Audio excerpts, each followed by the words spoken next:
Assalamualaikum warahmatullahi wabarakatuh. Kriteria supaya pasien ini bisa CAPD, tentunya ini berhubungan dengan indikasi, syarat-syarat, dan kontraindikasi daripada pasien CAPD. Yang pertama adalah pasien dengan gagal ginjal kronik atau CKD stadium 5 dengan GFR kurang dari 15. Itu syarat pertama. Syarat yang kedua, ini adalah pasien ini adalah mandiri. Mandiri adalah bisa beraktivitas sendiri tanpa bantuan. Tetapi kalau pasien ini tidak bisa mandiri, juga bisa, asal ada keluarga. Keluarga itu mungkin anak, mungkin istri, mungkin suami yang memberikan pelayanan kepada pasien tersebut, atau caregiver, yaitu perawat yang merawat orang sakit tersebut yang bisa membantu tiap hari. Syarat pertama tadi gangguan gagal ginjal kronik. Syarat kedua adalah mandiri atau ada yang membantu. Kemudian syarat yang ketiga adalah pasien ini tinggal di tempat yang bersih dan lingkungan yang sehat. Tentunya tidak perlu pasien itu harus yang tempat yang mewah, tidak, tapi tempat yang bersih dan lingkungannya sehat. Nah, ini menjadi syarat dapat melakukan CAPD ini. Syarat nomor 4 adalah pasien beserta keluarga atau caregiver atau pembantunya tadi mau dilatih secara intensif dan bersedia mematuhi peraturan CAPD.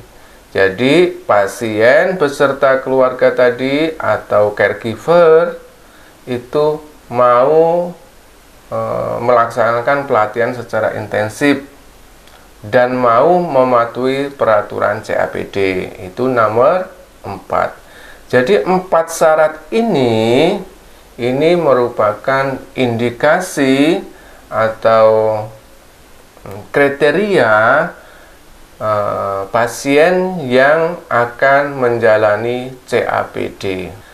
Tentunya pasien ini nanti akan diseleksi. Siapa yang menyeleksi?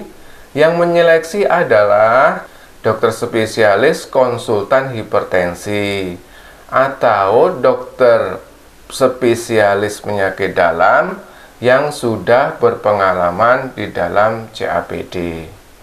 Yang menyeleksi adalah beliau ini. Oke. Nah, hasil dari seleksi ini barulah nanti pasien akan dipasang CAPD. Itulah kriteria, indikasi, kriteria, indikasi, syarat-syarat pasien yang mau melakukan terapi dengan CAPD. Pasien-pasien yang disarankan atau dianjurkan pasien CAPD itu ada beberapa macam. Di antaranya, yang pertama adalah pasien itu anak-anak atau dewasa muda. Kenapa anak-anak? Tentunya ke anak-anak ini kalau dipasang cuci darah, satu, alatnya juga terbatas. Yang kedua, mungkin belum tentu di daerah-daerah itu alat untuk CAPD anak ada. Mungkin di pusat atau di provinsi barulah ada. Yang kedua, anak-anak ini kalau disuntik, dia akan ketakutan, merasa sakit, dan pasti dia akan menangis. Nah, itulah kenapa anak-anak tidak dianjurkan dengan HD, tetapi anjurannya, sarannya adalah dengan CAPD. Kemudian orang dewasa muda.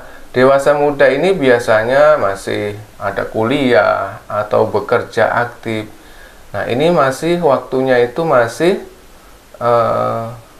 dia aktif, jadi sarannya adalah yang terbaik adalah pakai CABD karena waktunya masih aktif dan dia kondisi prima, sehingga RRF-nya, residual renal function-nya, ini nanti kalau pakai CABD itu masih dipertahankan lama.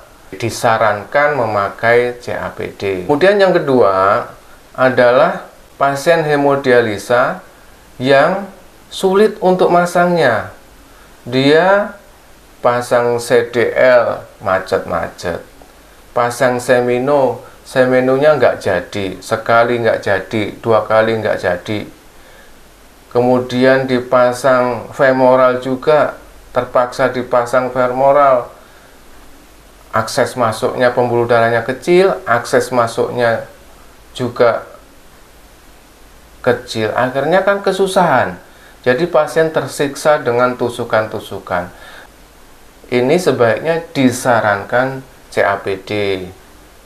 Itu nomor 2. Jadi kalau orang itu sulit akses vaskulernya, itu disarankan untuk CABD. Jadi dia nggak tersisa dengan tusukan-tusukan. Tentunya orang-orang yang tidak mau untuk suntik juga bisa disarankan untuk CABD. Nah, ini nomor 2. Yang nomor 3, ini adalah orang yang apabila memakai antikoagulan, dia terjadi perdarahan. Misalnya dia beraknya hitam, kemudian dia HB-nya akan turun, transfusi. Nah, ini disarankan dengan CABD. Jadi orang yang tidak bisa memakai antikoagulan, anti pembekuan darah, nah itu disarankan untuk memakai CABD. Yang nomor 4 adalah ini hipertensi tidak terkontrol, darahnya tinggi. Dokternya sudah memakai 1 macam obat tidak turun, 2 macam obat tidak turun, 3 macam obat hipertensi tidak turun, 4 macam hipertensi enggak turun. Nah, ini biasanya dokternya akan sarankan itu untuk CABD kalau memang hipertensinya tidak terkontrol lagi. Apalagi yang pasien yang disarankan untuk CABD, tentunya pasien yang ada gangguan di jantung. Misalnya nih, begitu awal cuci darah tensinya 100, begitu dicuci tensinya ngedrop 70, 80, pasien keliengan, dicabut, besok lagi begitu lagi. Nah, ini gangguan di jantungnya. Nah, biasanya ini adalah disarankan untuk pasien CABD. Yang disarankan lagi adalah jaraknya jauh dari rumah sakit, dari tempat cuci darah. Misalnya tuh pasien ini kalau mau cuci darah jaraknya mungkin lebih dari 2-3 jam. Untuk biayanya, misalnya dia tidak punya kendaraan, dia harus charter kendaraan lebih dari 400.000 sekali jalan. Nah, ini kan sangat memberatkan pasien. Nah, ini disarankan kalau 400.000 sekali berarti 2 kali sudah 800. 800 kali 4 3.200.000. Pasien sebulan untuk transportasinya aja membutuhkan 3.200.000. Ini adalah disarankan untuk pakai CABD karena dia sangat berat, jaraknya sangat jauh, ataupun sulit untuk perjalanannya. Walaupun murah tapi sulit, itu juga disarankan untuk memakai CABD. Yang selanjutnya adalah gaya hidup yang aktif, yaitu misalnya pasien itu dia sebagai karyawan, pekerja yang nggak bisa libur. Misalnya nih, Senin sampai Sabtu dia bekerja. Kalau tidak bekerja mungkin temannya marah, mungkin pimpinannya marah. Nah, ini juga disarankan untuk CAPD, atau mungkin dia seorang pengusaha. Misalnya kalau dia nggak bekerja sehari saja, dia sudah kehilangan penghasilan berapa ratus ribu atau berapa juta.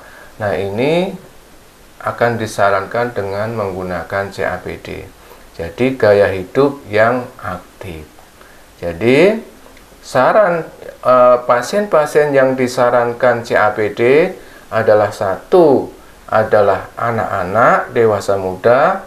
Yang kedua, dia sulit aksesnya, atau orang yang tidak tahan ditusuk jarum. Kedua, yang ketiga adalah orang yang nggak bisa pakai antikoagulan. Kalau pakai, dia akan membahayakan pasiennya tersebut.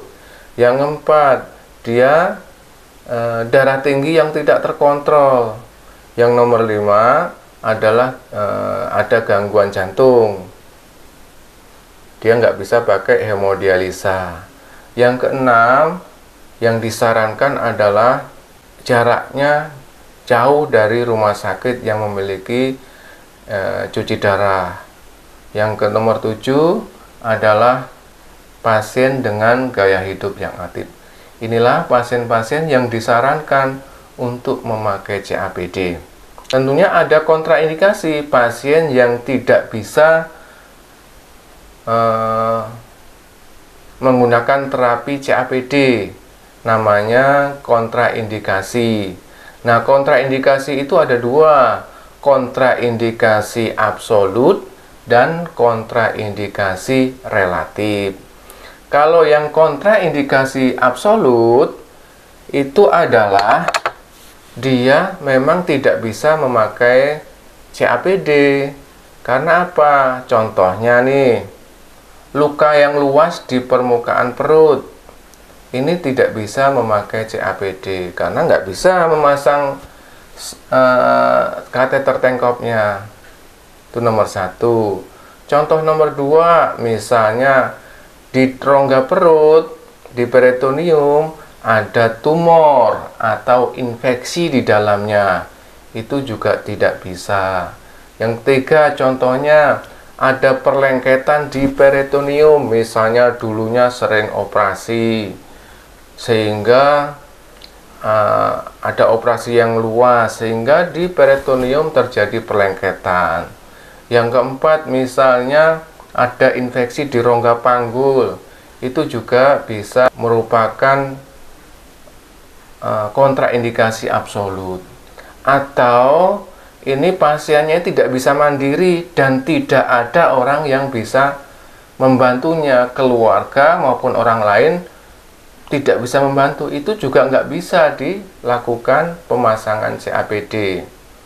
Atau dia sudah semuanya, sudah syaratnya sudah bisa, tetapi waktu dioperasi dia nggak bisa dipasang karena kesulitan operasinya, itu juga absolut. Ini nggak bisa dipasang yang jelas. Nanti yang menilai, yang seleksi itu dokter spesialis KGH-nya dan dokter SPPD-nya. Tuh, yang sudah terlatih. Kemudian kontraindikasi relatif. Nah, kalau kontraindikasi relatif ini bisa dilakukan dan bisa tidak. Misalnya nih, pasien dengan kegemukan, obesitas, dan tidak ada residual renal function, obesitas dan fungsi ginjal sisanya tidak ada. Nah, ini juga relatif. Nah, kalau kondisinya masih begini, mungkin dokternya tidak akan mau. Tapi kalau kondisinya sudah baik, misalnya obesitasnya sudah tertangani, mungkin bisa dipasang CAPD. Kemudian orang yang gangguan penglihatan, ini relatif.